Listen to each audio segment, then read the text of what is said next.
Welcome to The Explainer. Today, we're conducting a forensic investigation into a really painful family dynamic, parental alienation. Just imagine for a second, the child you've loved and cared for their entire life suddenly wants absolutely nothing to do with you. This is the tragic reality for millions of parents, and we're going to explore exactly how it happens and what, if anything, can be done to stop it. Okay, so let's just dive right into the central mystery here. How in the world does a strong, loving bond between a parent and a child just completely break? I mean, seemingly overnight. One day they're affectionate and close, and the next they're hostile and want nothing to do with a parent they used to adore. How does that happen? And look, this isn't some rare, isolated tragedy. It's a massive crisis. An estimated 22 million parents in the U.S. alone have been the target of these alienating behaviors. That is a staggering number of families being torn apart, not by death, but by a slow, insidious kind of emotional abuse. So to really understand this, we first have to define what we're actually investigating. What is parental alienation? So parental alienation isn't just a kid being mad at their mom or dad. It's a deliberate process of psychological manipulation. It's a campaign, really, where one person, often the other parent, essentially programs a child to reject a parent they once loved. And let's be crystal clear on this. The clinical community now considers this a severe form of childhood emotional abuse, period. Now here's a really critical distinction investigators have to make. Not every child who rejects a parent is being alienated. Sometimes, a child's rejection is a totally rational, protective response to actual abuse or neglect. That's called justified estrangement, and it's a world away from the manipulation we see in parental alienation, where the rejection is completely unjustified. Understanding this difference is key. So, how do experts tell the difference? Well, they don't guess. They look for a very specific clinical signature, a kind of behavioral fingerprint made up of 8 telltale signs. And one of the most counterintuitive pieces of evidence is something called the independent thinker phenomenon. This one is a huge red flag that something is seriously wrong. So the child will passionately insist that the decision to reject their parent is completely their own idea. They'll say things like, "No one told me to say this," or "My dad has nothing to do with this. I figured this out myself." It's this strange paradox. The more they've been manipulated, the more they believe they're thinking for themselves. And as you can see here, this is just one piece of a much larger puzzle. It's a whole cluster of symptoms that together paint a pretty clear picture. You have the campaign of denigration, this relentless criticism of the targeted parent. Then there are the frivolous rationalizations. The reasons for the rejection are just nonsensical. Things like, he buys the wrong kind of cereal. And maybe the most chilling signs are the complete absence of guilt for their cruelty and how that hatred spreads to the targeted parent's entire family, even to pets they used to love. So how does this actually happen? How does someone manage to turn a child against a parent they love? Well, let's look at the architect of all this and the specific tactics they use. Yeah, this quote really nails it. Alienation is rarely one big dramatic event. It's much more like a slow, steady drip of poison.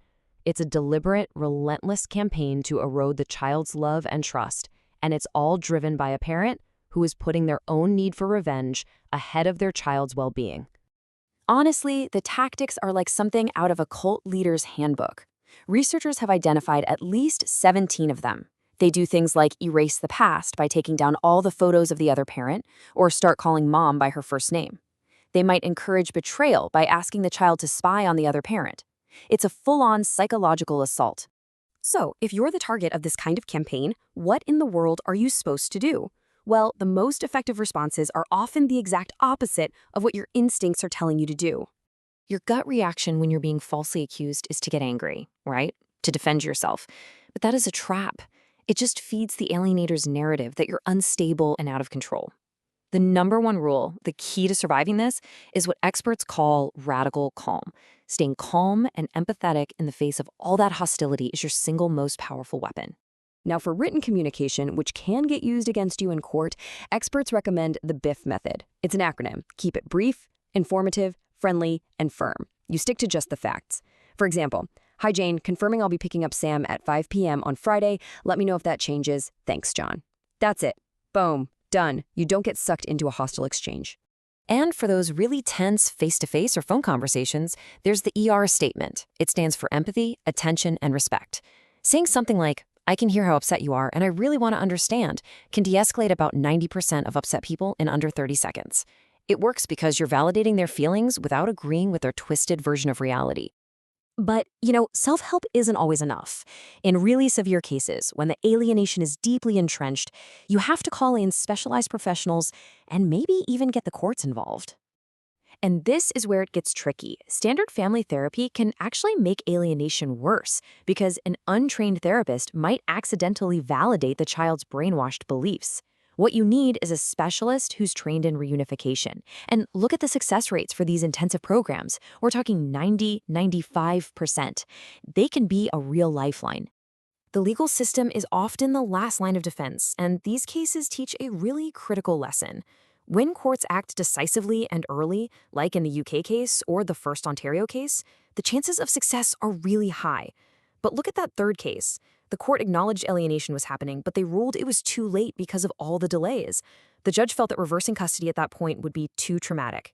It just goes to show time is the absolute enemy here.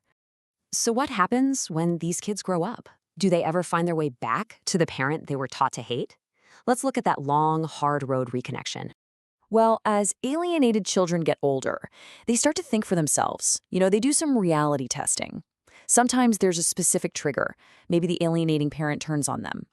But one of the most powerful factors, overwhelmingly, is the targeted parent's unwavering, consistent, loving presence over the years.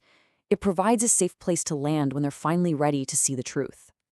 But even after they reconnect, the damage is profound. The scars are still there. Studies of adult survivors are pretty sobering. As you can see here, 70%, that's 70%, suffer from significant depression. Many also struggle with low self-esteem and have trouble trusting people in their own relationships. The abuse they went through has lifelong consequences. But for those who do manage to repair that broken bond, the feeling is one of incredible, profound healing. It's often described exactly like this quote says, like a missing piece of their soul has finally been put back into place. And that leaves us with this final, really crucial question. We've seen how a bond can be systematically taken apart, piece by piece. So, if that's possible, what does it truly take to consciously and lovingly rebuild that same bond from the ground up?